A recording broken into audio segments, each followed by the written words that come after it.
తనుజ గురించి తప్పుగా మాట్లాడుతుంటే వద్దు అంటుంది అంటే ఫ్రెండ్షిప్ పెరిగిపోయింది. సో ఏదైతే బాండింగ్ వద్దన్నారో ఇక్కడ బాండింగ్ పెరిగిపోయింది.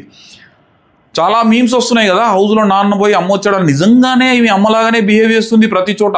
ఎవరు మాధురి గారు దివ్య నిఖితతోని బేట అంటుంది, కలుపుకుంటుంది, తనుజాను కలుపుకుంటుంది, ఏదైతే భరణి గారు లేని లోటు తీరుస్తుంది, అందరికి ఫుడ్ పెడుతుంది, అందరికి అంటే తల్లిలానే బిహేవ్. నేను తల్లినేరా నాన్న కన్నా బుజ్జి ఇవన్నీ అంటుంది.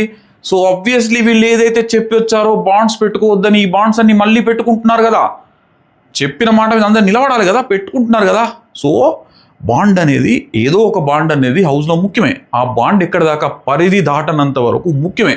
కొంత వాళ్ళు పరిధి దాటి ఉండొచ్చు, బట్ దాన్నే ఫోకస్ చేయడం వల్ల వాళ్ళు అంటే డిఫెన్స్లో పడిపోతారు. ఏదైతే బాండ్ గురించి ఫోకస్ చేసినప్పుడు దీన్ని కంటిన్యూ చేయాలా ఆపాలా. కంటిన్యూ చేస్తే చెప్పినా అర్థం కాలేదంటారు, చేయకపోతే వాడెవడో చెప్పిన దానికి మీరెందుకు రియాక్ట్ అయ్యారంటారు.